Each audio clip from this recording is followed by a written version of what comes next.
What is going on? What's happening? What's going on, people? This your boy Tunchi. There's YBTV. Today, the title of the show is Why Black Movements Don't Work. You're about to see what's going on and see what's happening right after this. You are now tuned in to Talking with Tunchi, where we discuss and give tips that will help to improve your quality of life with subjects like business and personal credit, marketing, starting a business, raising children, saving, insurance, romance, finance, health, and much more. No subject is too big or small. So tune in, share, comment, and enjoy the show where the game is free and all you gotta do is apply it. Talking with Tunchi, where we can come together, learn together, and grow together.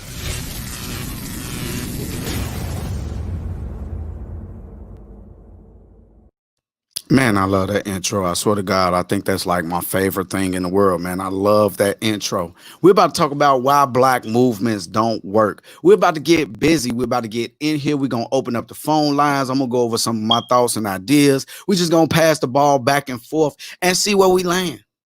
Now, I'm not saying I'm an expert. I'm just a person that's opinionated. I'm not saying my opinion is the only opinion that counts. I'm just saying that from what I see, everybody who step up with these game plans, they all make the same mistakes. Now, before we get into my ideas, I want to hear from you guys. So first thing I'm going to do is I'm going to put that phone number up and I'm going to make it available where you can call in. We waiting on y'all to call in. The phone right here. We waiting on y'all to call in. Matter of fact, I just blew the banner up to make sure that you guys can see it. I want to know from what you guys' perspective is, what do you think is the number one reason that black movements don't work? You got the Black Power movement, then you got the Black Lives Matter movement right now. You got all these different movements, but they all got something in common.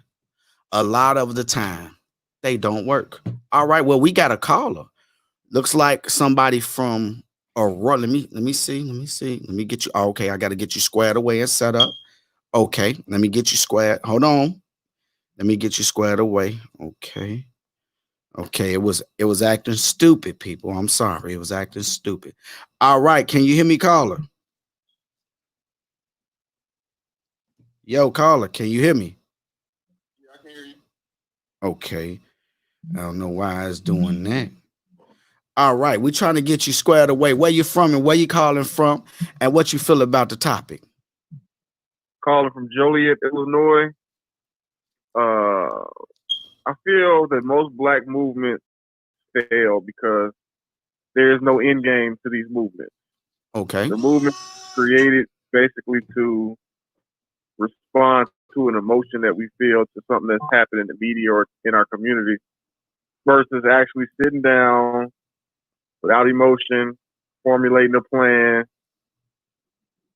coming up with an end game. We don't do that. I Okay. have a plan, but it's just me. Okay, so you basically saying that is no end game to the plan. So give me an example. Give me an example of what you mean by it's no end game. There's no end game. Take Black Lives Matter. Okay. What power are they wielding to create change, lasting change, so that they don't have to exist anymore? That should be the whole point. You shouldn't want Black Lives Matter, the organization or the call, to have to exist for the next 100 years, like the NAACP, etc. If that organization actually works, they should go out of existence because Black lives will have started to matter to the people they need to matter to. Now, That's now, what I mean by end game. now that is a great. I cannot argue with that. I swear to God, I really like that. Make sure you guys share this. Share this. What's up, Melvin McMichael? Make sure you guys take the time to share this because this is gonna be a barn burner. I already see the direction it's going. We got another caller that was trying to call in, but do you got anything else you want to add to that, bro? Because I want to give my opinion. I just want to throw my idea out there real fast. I suggest if all of us are Americans, I suggest we black out a state. We pick a state, as many of us can move there as possible, where it's already a high amount of black people. Take over the governor, mayor, police chief, school board, anything and everything we can in the state. Don't worry about white people or whoever else that's there because they don't live where they can't control anything. That's pretty much it. So thanks, bro. I love the channel. I appreciate it, bro. Let me take this next one. They calling back. All right, you are live. We're talking with Tunchi. What's going on? What's your name and where you from? What's up, Tucci? This is Robert from Memphis. Okay, Robert Uh, from Memphis. What's going on? Check it out, brother. The reason why you don't see the movement doing anything, or they don't have an end game.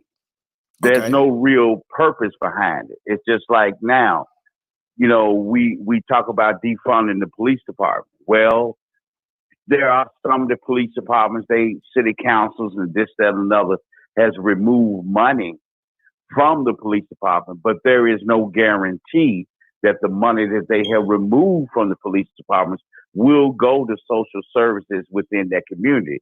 Why? Because the movement, y'all just want that action. Y'all don't have anything in place to hold anybody accountable for anything. Because okay, movements of the past, the reason why it worked was because we were protesting. Then we had a strategy to make it come to light. We had a law that we were trying to implement. We had a plan, some sort of system we're doing. What we're doing now is a whole lot of hooping and hollering. okay, We're doing a whole lot of Facebook. We're doing a whole lot of speeches and lectures and this, that, and another, but no law is being changed. Just like with the homosexual this year, they had a law passed for the transgender.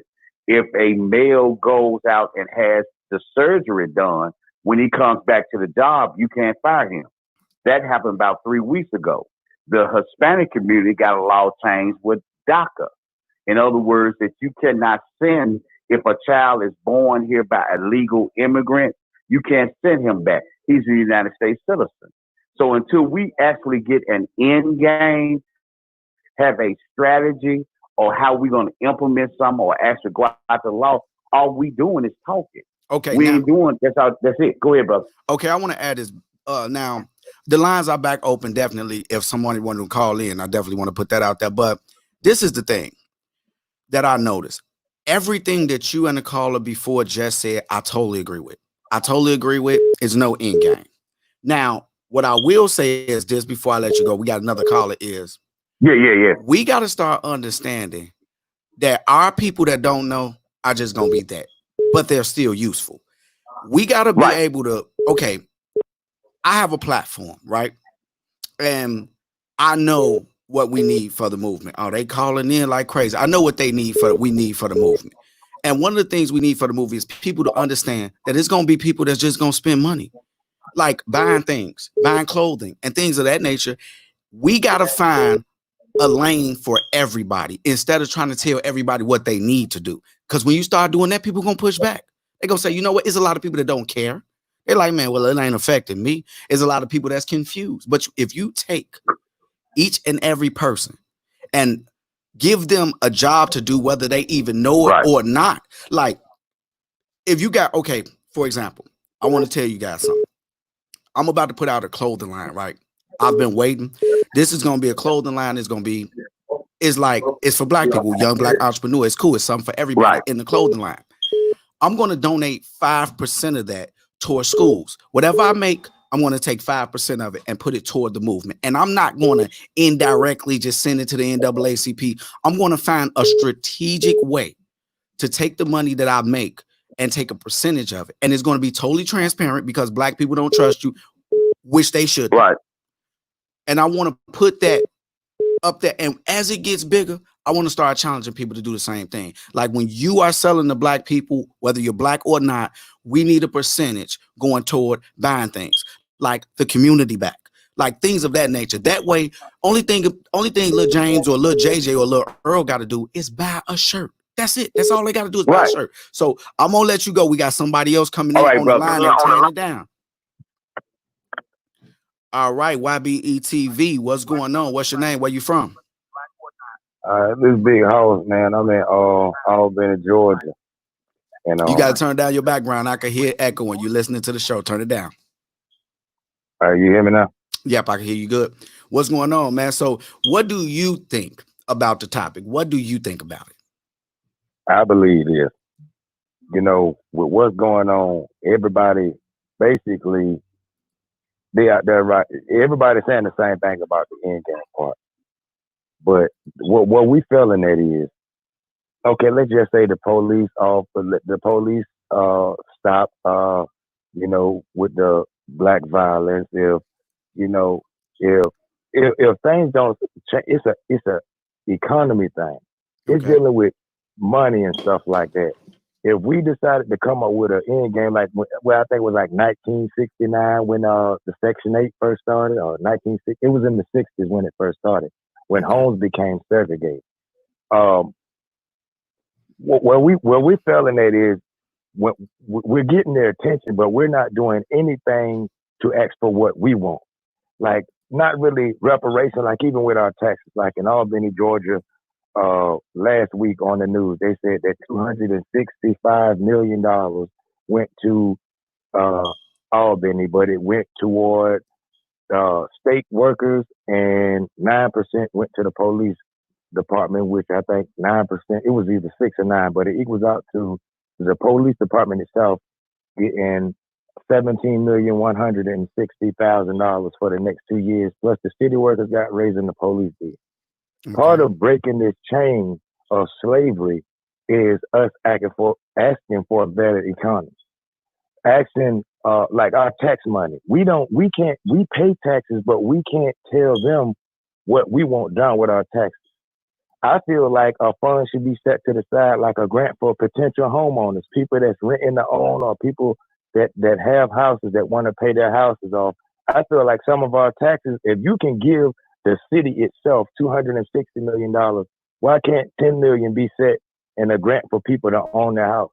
I don't feel that it would hurt the economy any.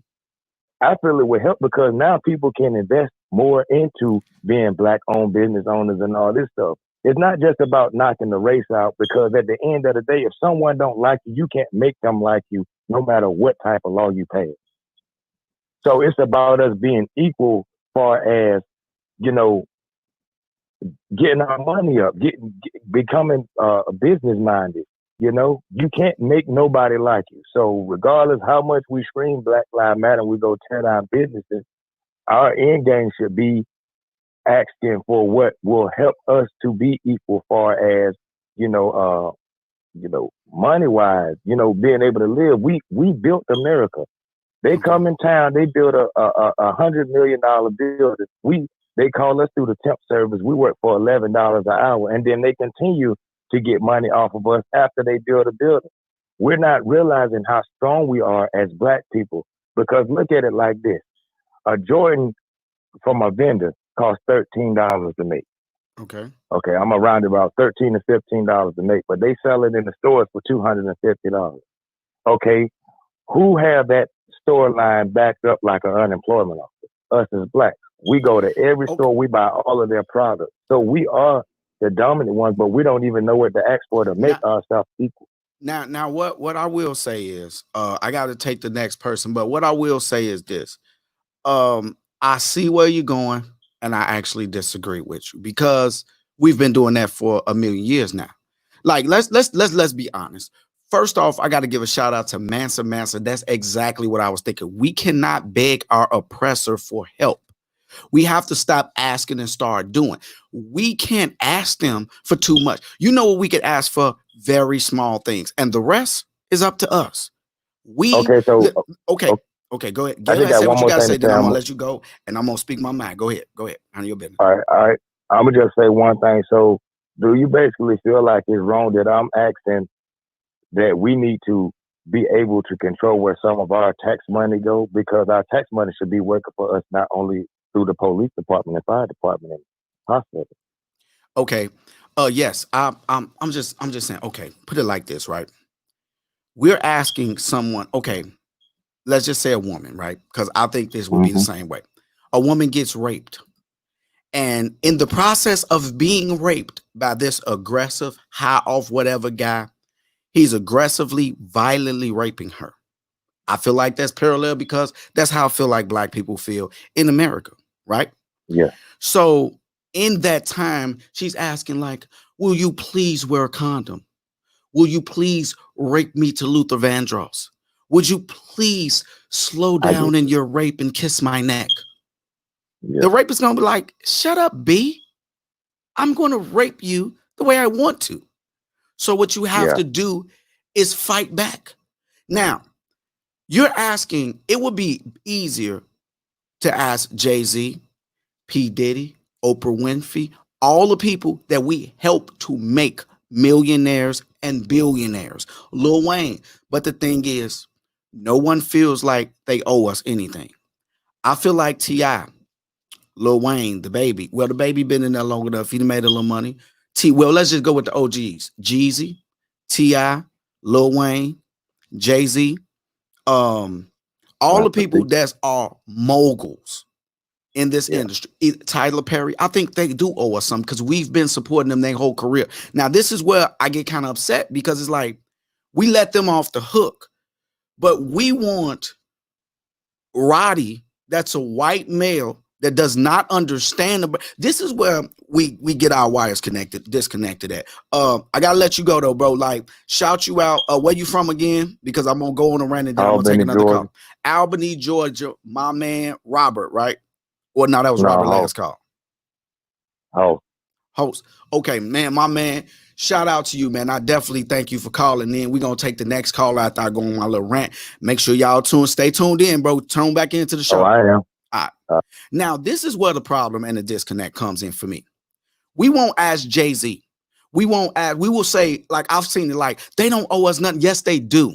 Jay-Z told us, why you mad at me? I don't love him. I F him. I don't chase him. I duck him. I replace him with another one, right? And we went around treating women like that. Like, I know a lot of guys, like myself included, that, man, I'm sitting there singing it and internalizing it and making that my lifestyle. Why you mad at me? I don't love him. I don't duck him. I don't chase him. I duck him. I replace with another one. She keeps calling me big because my name is Jay-Z. She be all on my, you know what I'm saying? Now, he's telling you, don't love him. Put him out. Have sex with him. Move on. Don't start no family. Don't be obligated to this woman. Just have sex with her. She's a tool. Now he's found Beyonce. He got this and that and this, and he's not correcting it. No one is correcting it. So it's like, okay. Now what you gonna do now? Then you got T.I. T.I., let me show you how the dope man nigga, the dope man nigga, the dope. He told you step by step how to bubble crack. Step 1, you go and you get a half an ounce. Step 2, you bubble it up into 4 ounces, and then you do 3 in a split. But he rhymed it. I cannot rap, but you know, if you look up the Dope Man song, you'll hear him tell you how to get off the porch, buy clothes with the money, sell dope. Now look, before we do anything else, y'all know what that sound is. That sound means that it's time, yes, for a little bit of promo. Just a little bit of promo. So we're gonna run a little promo. You already know this is YBE TV. We're gonna teach you everything you need to know about business. Check us out. YBE TV is a one-stop shop. Say check us out. YBE TV is a one-stop shop Okay, for man, all your man. business. Weird. Okay, I guess we won't be doing no promo today. What the heck is that about? Well, anyway, I'm gonna say it like this. Listen, people. When it comes down to it, I feel like we're old by these people. Like, you can't tell nobody that you can't tell nobody how to cook cocaine, and then you not gonna take responsibility for all the people that died listening to your mixtape. In my opinion, the problem is that we asking people who has obtained everything that they have by taking not peacefully but force. How can you peacefully negotiate with people who aren't peaceful? I totally agree. That's what America is all about, taking war to receive and accomplishing everything. We have to get us right and establish our own everything. These celebrities are sellouts. No, we let them sell out. Now, look, let me explain something to you. Now, that's just one portion of it. No one said one of the best things that we can do is ask for our history books in our schools to be updated and corrected with all the gory truth about America and the history of America and Black people. Black Wall Street is not in the history books. Every white person that I ever talked to, I asked them about Black Wall Street. They like, what's that? Wow. They don't know about that. Then the Nicaragua war, if I'm saying that correctly, that war that they funded with cocaine. Where did the cocaine go to? Exactly. And then the war on drugs happened, which basically they gave you cocaine in your left hand. This is my left. Here's some cocaine. And then they took that cocaine and then they made a law against it with their right hand.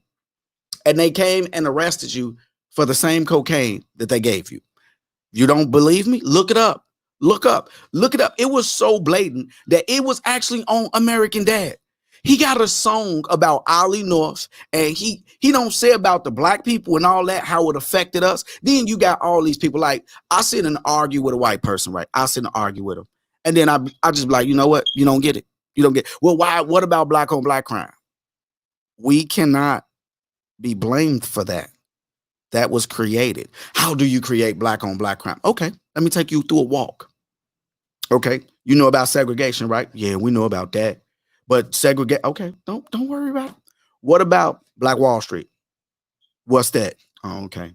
So it was a bunch of black people got together, had banks, churches, schools, everything. They bombed it. It was huge. Killed a lot of people, left a lot of people homeless, blah, blah, blah. Oh, I never heard about that. Oh, okay. What about the war in Nicaragua that they needed funded and they used cocaine to fund it? What about that, bro? It'd be like, huh? What you talking about? I'm like, dude, they just came out with another show called Snowfall that shows you the blunt details of the United States government being behind cocaine. Like, listen, let's think about it. Cocaine as a whole, how many drug wars was because of that? Don't worry, I'll wait. Like, yeah, that's a lot. I'm like, okay, so that few gang violence, right? Yeah, I ain't gonna lie, cocaine this. Okay, how many mothers and fathers were up all night, strung out on this new drug that just came into their community and was the new Cristal? Just, hey, you know what? You don't even like what I supposed to drink this? No, you put that in that TV antenna right there with a little Brillo pad and you smoke it, and it'll change your life. Yeah, everybody partying with it. Next thing you know, everybody strung out on crack cocaine. People getting skinny, sexual favors, diseases is spreading, but it's not the government's fault, right? We're not gonna blame them for that, correct? Why is that not in the history books? I want a picture of someone's auntie in the history books smoking the crack that the United States government put in her crack pipe. Now we now if we can get people to get behind that, smaller things to say reconcile history. No, like they hid that. They hid that. Now we do know that Jewish people were thrown in ovens and things of that. No, we need that out there because there's a lot of people that don't understand. They're not awoke about it, right? Okay. Okay, let me see. Sound like y'all want a way to work with the Albion system instead of separate and reclaim your birthrights. One answer. They give up one. We are pacified with a small victory versus the overall goal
Okay, I am back. I am back. I am back, back. I'm so sorry.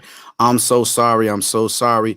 My whole computer Okay, shut I off. am back. I am back. I am back. Yeah, I'm sorry. Okay.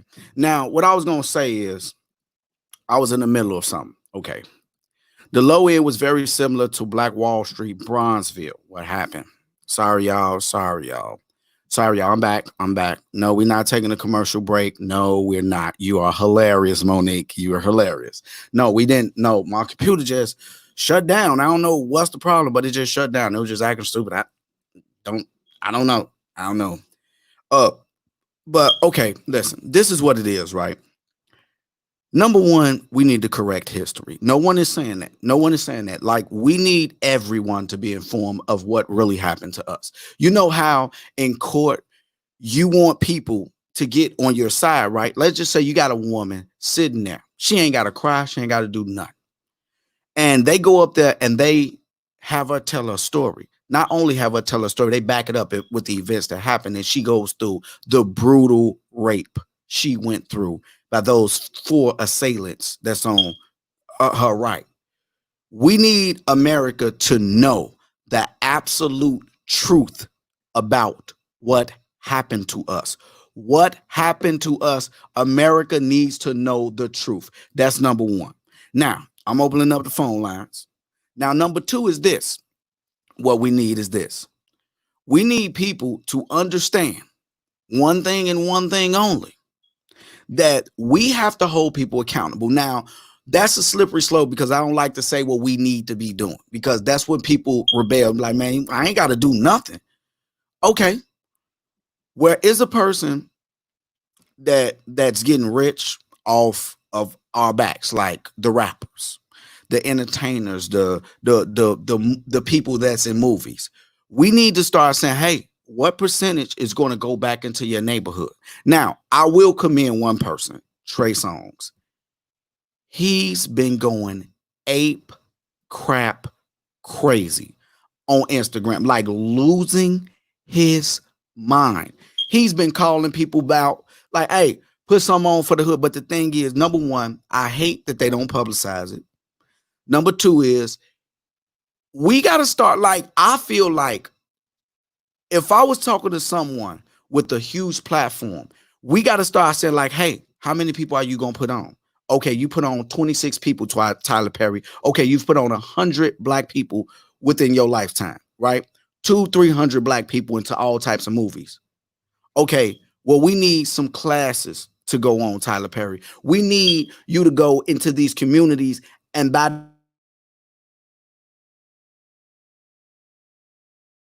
put a family that lives within a neighborhood, put some stipulations together, and make it where that store is black owned. So that, and then we need to start saying, hey, if we're going to support anything, I know I'm going to do it. And I challenge you guys to follow suit, to say, hey, I'm going to do my part too. You know what your part is? Is to say, you know what?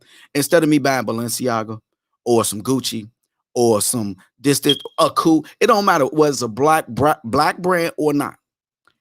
What's the difference between spending $250 on a cool outfit or going to buy a headband from Gucci, if all of your money is going to go right back into their establishment? Because when you support a cool, yes, you're supporting T.I.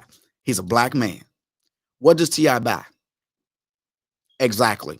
Bentleys, Ferraris. He buys this from these people, and it goes right back out of our community. So T.I. is not a person that's just gonna buy black and just, like, do you see T.I. say, hey, I see that line called Fashion Geek. I'm gonna take a percentage of a coup, the money I get from a coup, and push that to a Fashion Geek to get them to the next level.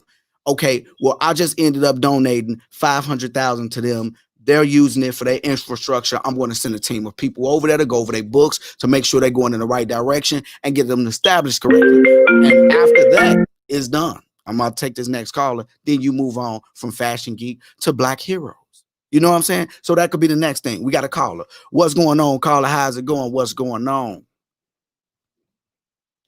Okay, wait. Can you hear me? Caller, can you hear me? Yeah, what's up, man? It's Massa. Massa, what's going on, bro? What's happening? What's going on, bro? Yeah, I just wanted to comment on what you were saying about what we can do to evoke change, and things like that, and why our movements don't work. Basically, I feel like our movements don't work because at the end of the day, we all talk but no action. You see what I'm saying? And if you notice, every time we protest, it's a time limit to it. We don't stick to the protest. We go off of what's hot right now. So George Floyd, brother, rest in peace, it was hot. Everybody protesting. But then when you look back at it, it done died down, son. The momentum done died down. And the government already knows that. They already know that. They sit back and they laugh at us because they like, at the end of the day, why should we take them seriously when we know they're going to make a big hoopla, they're going to break this, they're going to break that, and not to mention most of this stuff is already insured, So when y'all break into the stores and y'all looting and all that type of stuff, all that stuff is insured anyway. So they still sitting back laughing at y'all because they still going to get their money. Now, the question is, where do we hit them where it hurts? When we shut up, when we stop talking. That's when they're going to start worrying because we need to start talking and start taking more action. Instead of out there looting, get together and say, okay, you know what?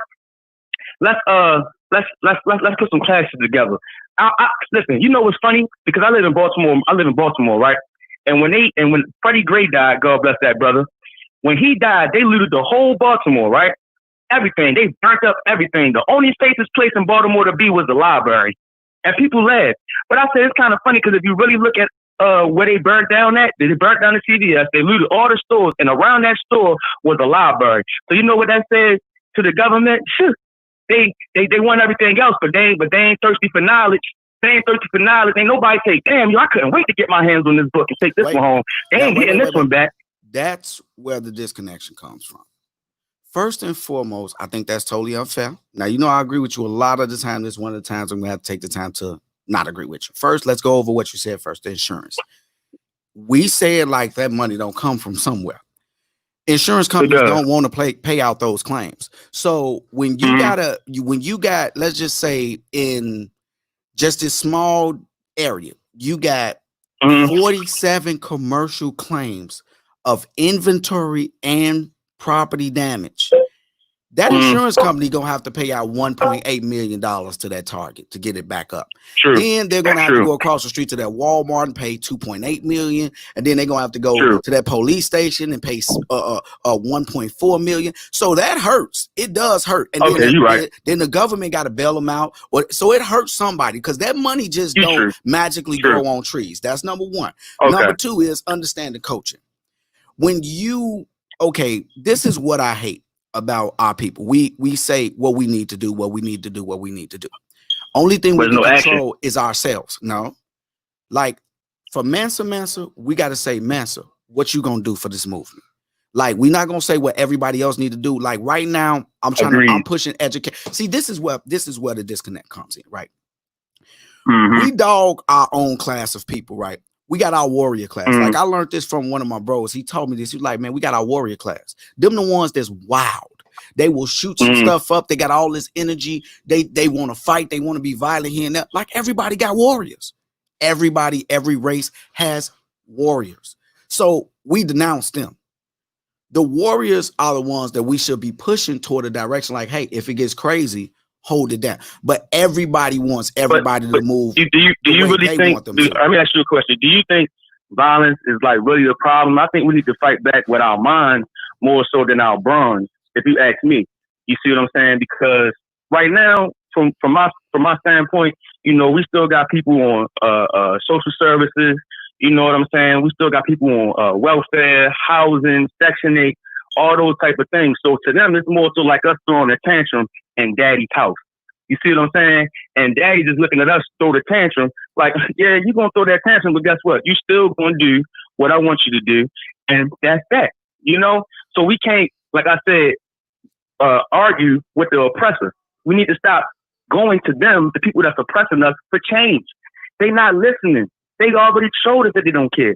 They already showed us that they're not listening to us. So what's the point of standing out in front of the police precinct You know what I'm saying? Arguing with them, wilding them out. They're not listening. And then you know what? I had a debate. I had a debate with a brother because I was like, at the end of the day, what argument are we really standing on when we say Black Lives Matter? Because they like, you sound like a white man when the white man say, oh, but y'all killing each other. But it's true. It's true. We are killing each other. So they can't take it seriously because from my standpoint, I feel like this. We want you ladies to stand on and say Black Lives Matter. Once we stop killing each other and they start seeing that black crime rate go down, just at least the black on black violence, the shooting deaths and all that type of stuff. When they start, I got to stop you right there.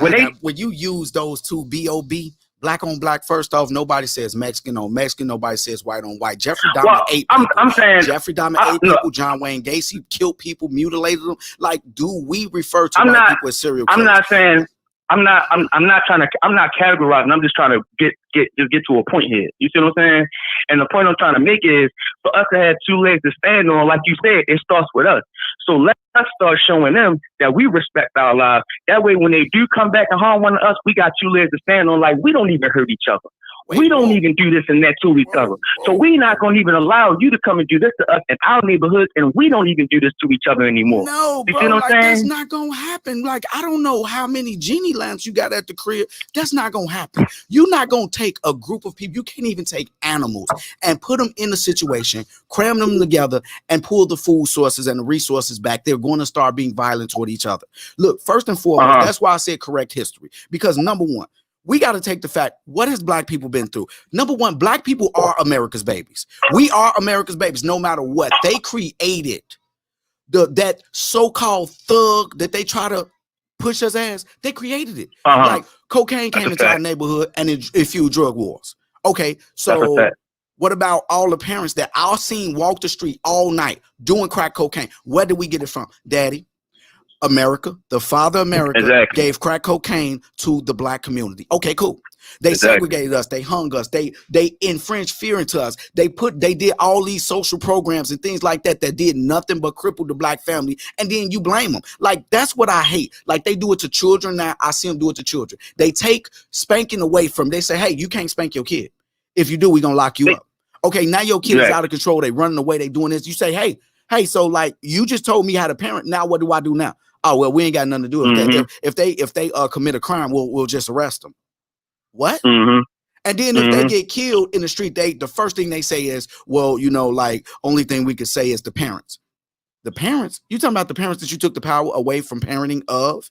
You can't do that. So at the end of the day, we can't. First off, the black on black thing disgusts me. I hate hearing those words. I swear to God, it makes my soul cringe because no one says Mexican on Mexican. Nobody says Puerto Rican on Puerto Rican. Whoever you're close to, you're going to kill. You're going to kill them. Like, you get mad. Like, if you got white neighbors all around you, you get mad at somebody. Most likely you're arguing with somebody's white because their neighbor's white.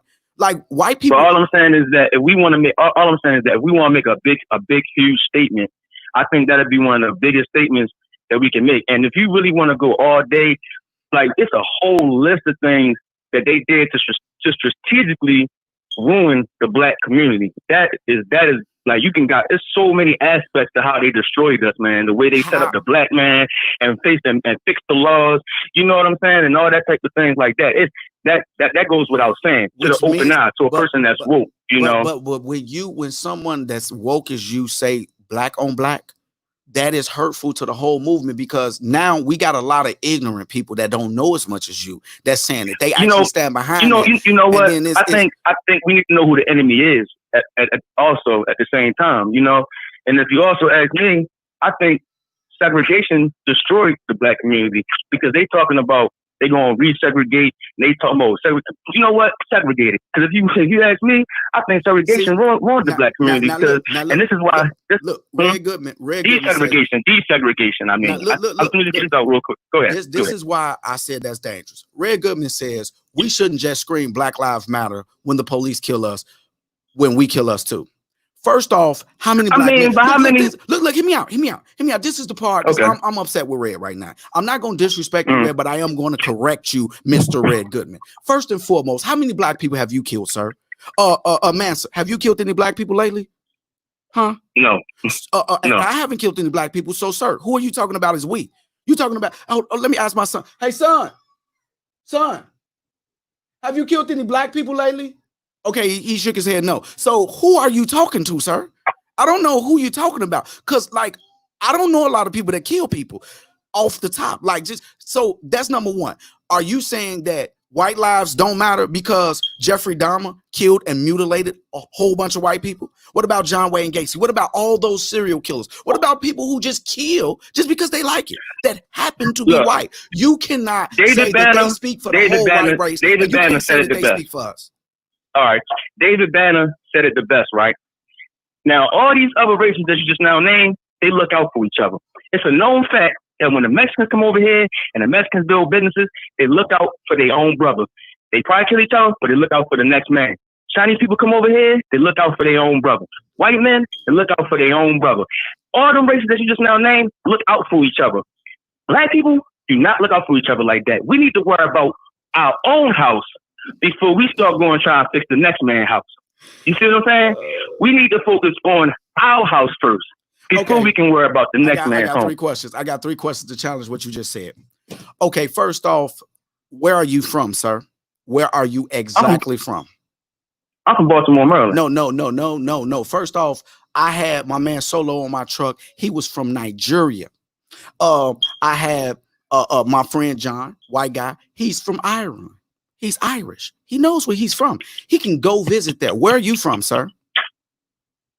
That's the case, and I don't know where I'm from. Oh, so basically, you have no sense of identity, huh? Who took your sense of identity from you? Huh? Did America do that? Yeah, we both know the answer to that. Okay, so I just entertain me and just please tell me. So the people who took your sense of identity? America. I'm gonna say America. Took your sense of identity. Next is have you ever heard of the Will Lynch letter? No. The Will Lynch letter, basically how to keep black people separated. No. It was a thing that people, like intelligent people, put together strategies to put us in the situations we're in. So basically, right, that's like getting mad at a hot pocket. Just hear me out. I know I use stupid and metal. You put a hot pocket into the microwave, heat it up for 3 minutes, and get mad because it's hot. That's what I feel like you're doing. You're getting mad because the hot pocket got hot. It's supposed to be like this. They designed it that way. It just worked. How can we victim blame black people when their whole system was put together to work just like this? They put the hot pocket in the microwave, press 300, press start, and it heated up the hot pocket. Black on black crime, quote unquote. It was all by design. You take black people, put them in projects. Then you was locking them up left and right. What happens with that? You take the fathers out the house. They just said that way back when it was way more black fathers in the house. Is it because all black fathers just, you know what? I just don't want to be a black father no more. It is really hard to be a black father. I went through court. Now, look. Now, human nature is human nature.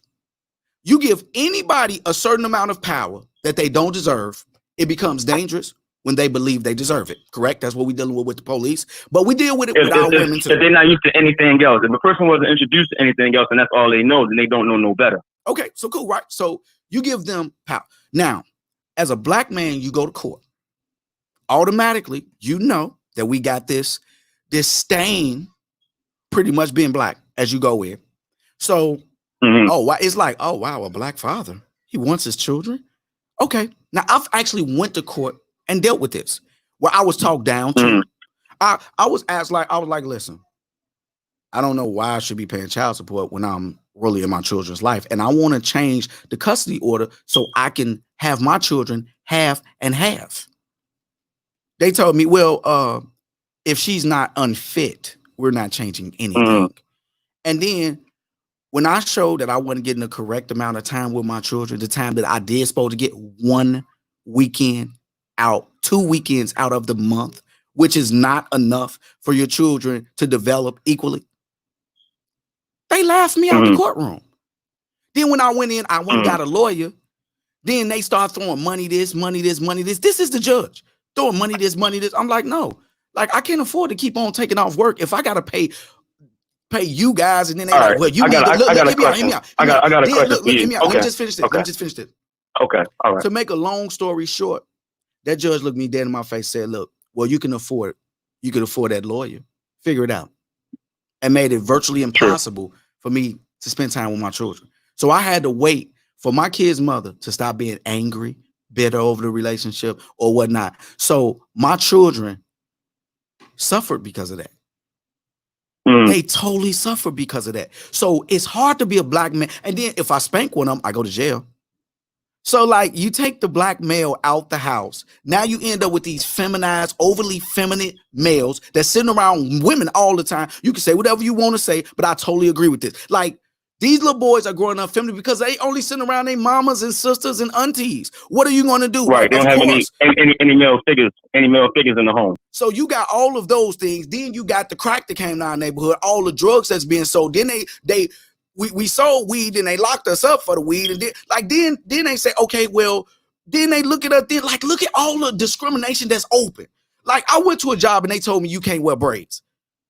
How can you tell somebody that has curly hair that this is a natural style for them? Because you seen somebody shoot somebody on Boys in the Hood with it or Minister Society with it. Do you know how racist that is? Do you know how many people should have got sued for that? You can't tell me I can't wear no braids because this is my native way I wear my hair. Like you can't do that. So they took our country from us. They took our ancestors. They put all these things into motion. And then when we suffer and we show it, like, dude. So if we notice, what's the purpose of crying to them for change when we know that they did all this to us? No, like I'm not saying cry for change. Do you feel like the protests are helping us? Do you feel like the protest is helping our argument? I'm not a protest person, so that's why. Look, okay, this is what I say. When people call in here, I don't want to hear nothing about what everybody else need to do. Mansa, what are you about to do?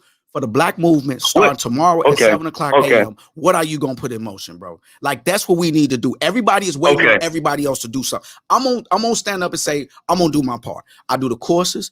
I teach people. I educate people on trucking. I done made a lot of people 100,000 or better. And as my platform gets bigger and bigger, I'm going to do better and better and reach more and more people. That's going to be my part. I'm going to be a brain.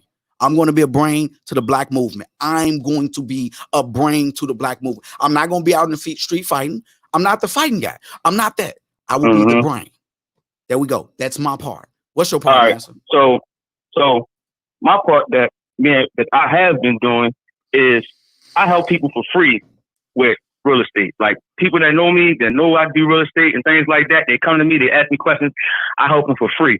I don't ask for no money from them or anything like that because I truly believe that it's time to start learning about real estate because you ain't a man if you don't got land. So that's how I've been helping. Not only that, in my community, I was born and raised in my community. The same place that me and my partner own our hair store at. We also own 2 properties around that same neighborhood. And we also employ local contractors, black contractors, to help us renovate our homes in that same inner city community that the hair store is based. Not only that, the brothers out there on the corners and things like that, not them per se. I'm gonna say like the little homeless. I don't like call people homeless, but you know that's what they are. You know, we give them money to clean up around the store. We don't say worry about them. Say they're gonna steal this and that. They know they can come to us and need a couple dollars. All right, look, man, go ahead, help us take this trash to the back. You know, things like that.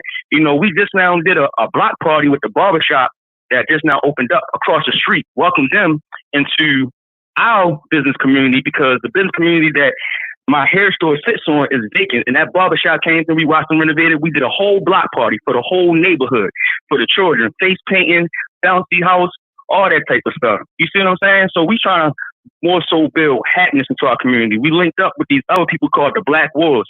My man, brother Mosiah Fit. You know what I'm saying? Like we got a whole lot going on. If you look at my page, my Facebook page, you'll notice all black business. Is if you post something, I share it. I share your stuff too, Cartoon. You know, I share as much as I can share. My brother, he just now started a lawnmower business and things like that. I make t-shirts. I gave him the t-shirts for free. You see what I'm saying? Things like that. You know what I'm saying? So I try to do the best that I can to help people the best way I can. You know? Okay, I want to kick it up a notch. Then I'm gonna let you go. I want to ask you a question. and I want to see if you will commit. I'm going to be launching my t-shirt line in the next maybe 6 months, give or take. I'm making sure that I launch it correctly. When I launch, I will be donating 5% of all of my profit to buying back a corner store in Chicago for a black family. I don't want to profit off of it. I just want all the profit to go into a bank account. It will sit in that bank account until we buy the next corner store, and we're going to buy back the neighborhood. That is one of my game plans. That's something that I want to put, and I want to do it totally transparently. Can I count on you not to donate to just 1% of the proceeds when you selling to black people, whether it's your t-shirt business or you're doing the lawnmower or whatever business you got, not something huge like real estate, because that 1% is huge in real estate because Right. it's up and down, but something just a small business you could create and throw a few pennies into it. It'll be totally transparent. We could get somebody outside to do the bookkeeping that will consistently post every day, social media, all the platforms to show like, hey, yesterday I made 24 sales, 5 times 24, blah, blah, blah. 25 sales, 5 times 25 will be, that'll be $125. Bam. It goes into that account. Everybody, if we could get everybody to commit to doing something in that nature, well, I don't even want control of it. I just want it could be. And can we pose that to the people that's listening to the live right now too? Also, yes. Yeah, like we gotta do this on our own. The one thing that I hate about rappers and everybody else, we always pass the buck off to somebody else. Only person who's gonna be able to fix our problems is us. Like you said, it's an in-house problem, so we need to fix it in-house. So at the end of the day, like, no, the protesting, I don't believe in the protesting, but man, that's what I'm saying. Like teaching people, my 11-year-old daughter is beginning her line of lip gloss, trying to teach entrepreneurship to our youth is essential. Yes, I totally agree with that. Like, I totally agree with that. And I want to comment on a comment with Reginald Hunt. First and foremost, I'm gonna go ahead and jump off the line. All right, yeah. But hey, Cartoon, I love what you're doing, my brother. Keep it up, man. Always a pleasure. And make sure you stay in contact with me about that, okay? You already know. We already know. All right, fam. Love. All right, we're gonna open the lines back up in a minute, but I want to comment to Reginald Hunt. First off, Reginald Hunt, you will never get the same person that you got when you're no longer together. I hate when people say that. It's not about your choice. Sometimes, yes, it is a choice. Like you may meet a woman and like all the signs are there and you continue to date her or whatever. And you use the information that you got. If you knew better, you do better. So I don't blame people that choose the wrong mate because they didn't know. No one took the time to teach me who to choose. But I can honestly say over the time that we was together for 14 years. That woman was something totally different after we broke ties. Now, this is where what I hate when people say this. You're choosing the wrong woman. No, you're not choosing the wrong woman or the wrong man. After that breakup, they have no more obligation to you. Like, see, I'm a man. I control my house. I run my house. What I say pretty much goes. Not in a controlling way. It's just like I get enough trust, okay? And I earned it. But after y'all break up, one of the biggest things that I've seen with every woman that I stopped dealing with, she shows me that I no longer have any say-so in her life. She's going to do whatever she wants to do. See, when me and my ex-wife was together, it was this simple. Hey, baby, we need to change that. You're not about to do that. That's not going to happen. Where you think you wearing that at? Oh, no, not going to happen. Very simple, right? Same thing as any man in their house right now that's got a wife. She's going to listen to you and she's going to actually, take what you got to say in and consider it. Pretty much that's all you can ask for from your lady or your guy, right? But after y'all break up, what you going to do? Tell her like, oh, well, you're going to bring my kids here. You will never know the level of bitterness and vindictiveness that you will get from your mate until they're bitter and vindictive. Like you would have to clearly be a psychic. You don't know, like the things that I went through after a breakup. I was surprised, like, I can't believe she did this. Are you serious? So yeah. When you say that, that's horrible, bro. That's horrible. And you're not even being realistic. I totally disagree with you, bro. I agree with you. I went through the exact same thing as you, 15 years, 10 years, 8 years. Exactly, bro. So when you say that, I think that that's actually hurtful to a lot of people that's going through it because they're like, man, I should have chose better. It ain't your choosing, bro. Because you could have the most perfect woman. Okay, put it like this. Cheat on a woman in your house. Your wife come home from work. Y'all got 2 kids together. Cheat on her. Cheat on her. Let the relationship end. And watch the different woman that you get. Before the cheating, you got, hey, baby, would you want something to eat? You know, babe, look, just make sure you eat. I just want to make sure that you okay. To, you ain't never going to see your kids no more. Because that's hurt. She's in pain. And if she can use that system as a weapon against you, a lot of people not gonna say, okay, you know what? I'm in pain. I want to inflict pain on him. And then don't be a person that feel kind of bad and then just move on. And then you find somebody that's prettier and you done got her knocked up 3-4 times. She got a little gut or something. She like, man, now she's feeling insecure. She got to go into the dating scene and you ain't having no problems. You go right out to Aldi's and you just in aisle 3 and see something bad. Just, oh, next thing you know, you kicking it with something bad, and now you and her booed up. Y'all after 6-7 months, y'all messing around living together. She's still having problems on the dating scene. So after all of that, you really think that she got this axe that she could be using to hit you back when she not?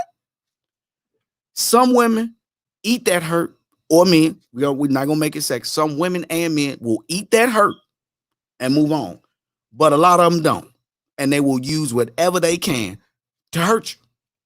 So with that being said, we just gonna cook. But I do take full accountability. There you go. That's true. It's like a whole different person. You got darn right.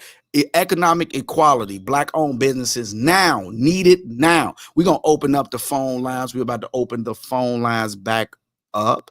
We're gonna take that off. And you know what? I'm gonna try to make that one scroll. I can't make it scroll. Okay, I can't make it scroll. Okay, look, I'm gonna tell you like this, people.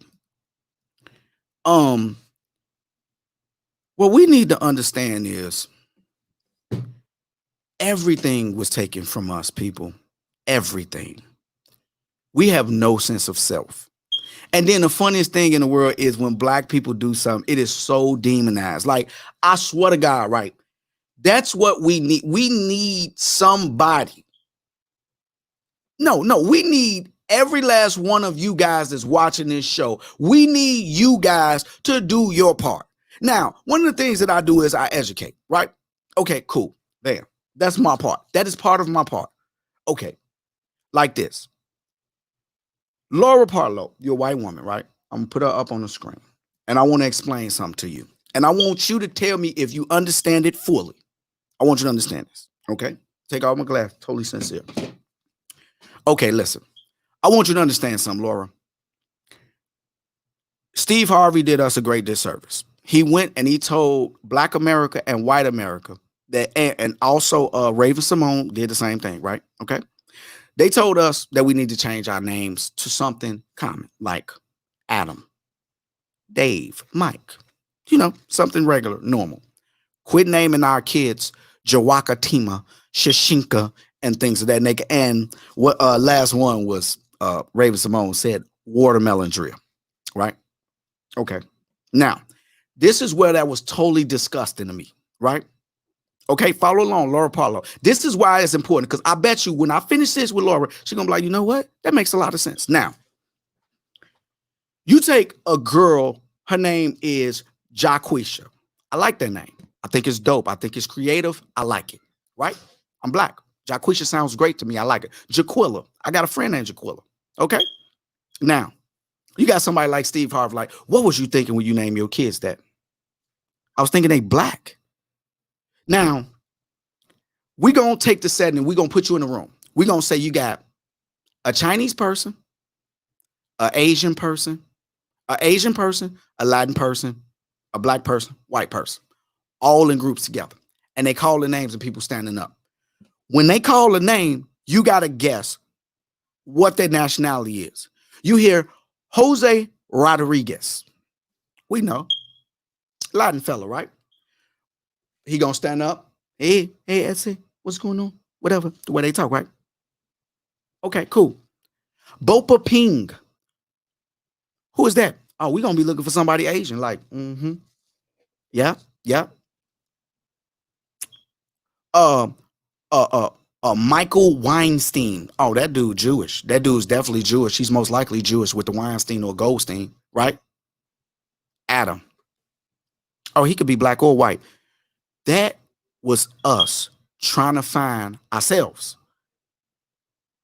We know it just don't sound right for us to have these white names. Those names are absolutely white. Like Adam and Dave, and those are y'all. That's y'all's. We don't, no, thank you. Like, we don't need, like, just really think about that. Like, we take, it don't supposed to sound right to you. And like, that's what Steve Harvey messed it up at. Like, it don't supposed to sound right to you. Like, bopa ping sound like a sound effect. Some on the xylophone, bopa ping, bopa ping. But like, to me, it sounds stupid. But in Asia, it don't. You get what I'm saying? Like, every time we do anything that separates us from white people, even black people come and say, oh, it's horrible to do. What? Like, how? Black is good. Naming traditions are a great part of every. Exactly. Why is it that in our culture, we can't name ourselves? My name is Khartoum. It's in Africa. It's a place. It's my real name. And you know what? I grew up hating my name because it sounded too black. Do you know how much self-hate that is that I had to grow up with? Like, my name is Khartoum Mali. Khartoum. My first name is the capital of Sudan in Africa, and my middle name is Mali. Mali. It's a country in Africa. Do you know what I went through as a child growing up because my name wasn't like everybody else's? If my name was Adam, I would have been fine. I wouldn't have got talked about. If my name was Dave, like, all the Daves was cool. Even the teachers, black teachers, white teachers, like, oh, who named you this? My son's name is Khartoum, and this is going to be fun because his daddy is a jerk, a very big jerk. And I can't wait till a teacher makes fun of his name or a student. I'm going to teach him to curse. Yeah, when it comes to the kids, right? Make sure ain't no parents around. And I'm going to say, son, first and foremost, you soft or you tough? Like, man, I ain't no punk. I'm like, okay, that's good. I'm like, you got a real live name. You know what I'm saying? Your name Khartoum. First and foremost, like, you remember, like, on Ruse, I showed you Kuta Kinte, how he was a gangster about his name. Yeah, like, I ain't gonna lie. I'm like, you see how Kuta was a gangster. Now, you got Kunta and you got Toby. They beat Kunta, but he got beat, and he wasn't trying to beat Toby. I actually know somebody named Toby. My mama named Toby. My second mother name is Toby. You know what I'm saying? Like, just think about that. Think about that. Like, this man would not accept it. Like, you not going, man, my name Kunta Kinte. Quit hitting me. My name Kunta Kinte. Oh, my grandma, quit hitting me. We ain't going. My name Kunta Kinte. They beat him. He was like, all right, I do Toby. But when I get in the crib, hey, babe, she be like, hey, Kunta, what up? You like, what's up, baby? Go give me some chili. You already know. So this man went through all that to keep his name. And you running around with your name being Dave, family?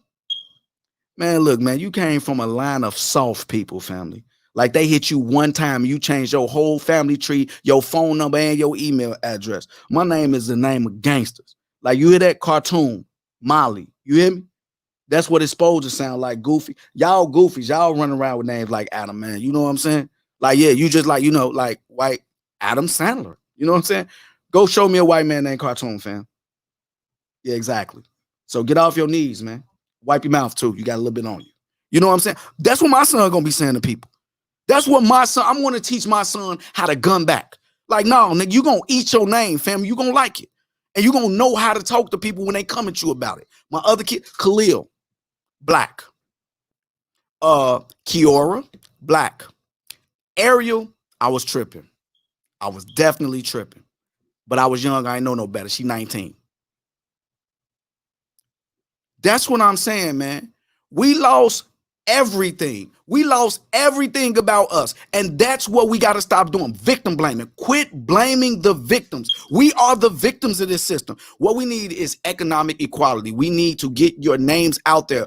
My name is Parlo, and I'm proud I named my business. Exactly. See, this is what I'm saying, man. Like The Wire. Like I joke about it, Laura Parlo, because it's a dude, Chris Parlo, on The Wire. See what I'm saying? He's black. Like, you're not going to find a white person or a black person or an Italian person whose name is Yao Ming. Yao Ming. Listen to that name, Yao Ming. For real, you can't tell that's Asian. Bopa Ping. I always say Bopa Ping because it was a lady that worked with my student loans. Her name was Bopa Ping. BOPA PING. Like Ping is the last name of a whole family. And I bet you it's common in Asia. I bet you there's a lot of Pings running around. But you know what, like, man, it's just funny. Yeah, see, I love your message, cartoon. Steve Harvey was trying, but he got it wrong. Exactly. You know what I'm saying? Like, people don't understand it, that like everybody, every culture deserves to be somewhat having their own identity. Like, we got to stop blaming ourselves for the stuff that we went through. The government put crack cocaine in our neighborhood. They started all these different things. So like, no, that's not fair. That's not fair. Like, I'm not going to let people, and we got to start being accountable for stuff. We got to be accountable for stuff. You know what I'm saying? We definitely got to be accountable for stuff. The phone lines is open. What y'all got to say? And listen, why is it that we sitting around waiting on everybody and they mama to do something that we supposed to be doing? When you call in, don't tell me what everybody else need to be doing. What are you going to do? What's your part? What are you in it for? Like, I educate, and I educate of all colors. Like, if a white man called me, he needs some education on something that I could educate him on. Hey, I ain't got no problem with that, man. I'm not racist.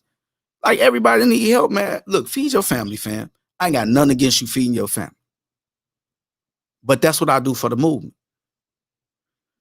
Point blank, period. Make sure y'all call in. You already know this your boy Tune. Now, listen, before we go into the next part, let me see if I could get it going because everything was changed. We definitely got to take a break. You already know, Tunchi. YBETV is a one-stop shop for all your business needs. We specialize in helping people learn to start a business correctly. Or we can start the business for you. We can help you get your logo, business address, 800 number, DUNS number, website, get your business listed, and get tons of credit without using your social. We can show you how to market and promote your business and help you to understand and improve your personal credit. And the course is even kid-friendly. We offer mentorship packages and can do your company shirts, hoodies, and vests. Check us out on our website, www.ybetv.org/shop, and change your business today. We back. The phone lines are open. I'm sorry, I had the number up there the whole time. The phone lines are open. Make sure you guys share it. Make sure you guys share it. Take the time to share this live, because I just want to go through until somebody calls. I just want to go through my list. Everybody want to lead. That's what's wrong with the black movement. Everybody want to be the leader of it. Black movement don't need no leaders. We just need everybody to do their part. If your part is to shop then. Do whatever you want to do. But we got to learn how to condition ourselves to try to quit telling people how to live their life in their household. People are going to do whatever they want to do. We got to live up to the facts. People are going to do whatever they want to do. If Sheila, she like, man, I'm not about to be participating in no black movement. I don't care. Okay, Sheila, cool. Well, look, only thing I'm going to say is, how about this? Can you buy some t-shirts? It goes back. Some of the money goes back into the neighborhoods. If I like the shirts, cool. We market to Keisha. Sheila, she buys some shirts. It goes back into the black movement. Cool, right? Okay. What about this guy? He teaches real estate. Hey, you want to shoot a course, man? You think we can put that out, man? and we could, we could implement that in some of these schools and blah blah blah. You think you can help out with that? Yeah, man, I definitely do that. Okay, cool. How about this? We could talk to a few black teachers, blah blah blah. Get them, you know what I'm saying? Getting these kids learning about real estate and finances and credit and things of that nature. Cool, cool. Okay, yeah, let's do it. Bam. Okay, what do you like to do? None. Okay, so like, how about this? Do you think that you could let your kids come down here once a week to be learned about finances and this and this? Yeah, cool. Okay, cool. It'll give you like what? So what you want to do? I just want to smoke weed and chill. Like smoke weed and chill. How about this? How about every Monday, Wednesday, and Friday from 3 to 6, we can send somebody over here to get your kids, and you can smoke weed and chill. Okay, cool. All right, cool. Just sign this paperwork right here saying that we're gonna get them. Okay, cool. Bam. We gotta understand that people listen, man. The one thing that you got to understand is people are going to do whatever they want to do. We cannot say what everybody need to do because they're not going to do it. Like I done heard a million what we need to do ideas, and a lot of them sounds amazing. How many of them worked? Don't worry, I'll wait. Oh, any? I didn't hear anything. Okay, so I thought. Don't worry, I'll wait. Like that's what I'm saying. Like people got to understand that people are going to do whatever they want to do. It is nothing you can do about that. They're going to do whatever they want to do. Now, we know that people don't want to follow. People want to lead. People got to understand the lanes. We got to know what we're going to do. We got to quit passing the buck. Okay, that is horrible. That is froze like that. Oh my God, this is really aggravating. I'm definitely sending this computer back. Daphne. Okay, there we go. There we go. We back. We back. We back. We back. Okay, so with that being said, we got that. We got that. Then all the leaders, and I mean every last one of the leaders that I've heard of, that I know of, that I know, all garbage. I don't believe in any of them. I don't like any of them. Not a fan of them. Let me see where we at. We got that. Then, okay. The point is, all the leaders, I'm not a fan of them. I don't like them. Louis Farrakhan, none. I don't see any results. We got to start holding these people accountable, but I say we got to start holding these people accountable. We ain't got to do that. Only thing I'm saying is we all need to do our part. Quit passing the buck. Do your part. Whether it's shopping. If you say, well, I'll just buy a couple shirts a month, that's cool. I invest into, this or that or this, that's cool. Whatever you want to do for the movement, do it. And then we'll be okay because everybody, all the wheels, all the parts will be moving. And quit accepting garbage from celebrities, man. Like, why? Why do you think it's okay for Jay-Z not to donate 3% of a lot of his earnings that he get from our community back into the community? These rappers, where it's like 10, 12 of them in the same area, and these actors and entertainers that's making millions and millions of dollars, and they hood is falling down, it's not okay. It should be unacceptable. All right, we are live. What's going on? What's your name and where you from? Hey, man. Laura Hartlow. Oh, okay. Laura, what's going on, Laura? Hey, I think you're just wrapping up the show, and I just wanted to say hi. All right. Well, Laura, what do you think about what I said about the names? What do you feel about that? Oh my God, I think it's great. I think people's names are who we are. Exactly. Right? I love your name. I love ethnic names. I'm proud of my name. And you should be.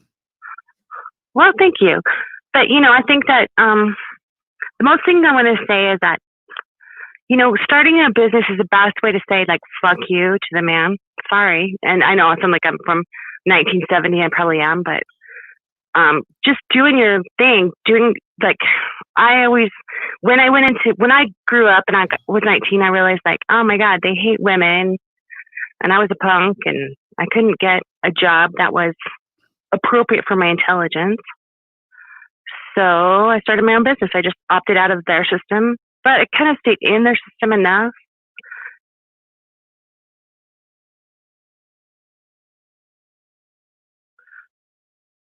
Are you there? I think I lost you. Oh, okay. There we go. There we go. I don't know what's going There we on. go. I think we froze I don't know. on Facebook. I think Where we did I was just trying to say, like, yeah, I had a little bit of oppression just being white and female and also poor, but Okay. anyway, so I went to work for myself. So that's what y'all need to do. You need to work for yourself. God damn it. Like, and I will totally support you. And so will tons and tons and tons of white people that I know. Facts. Black entrepreneurship is where it is at.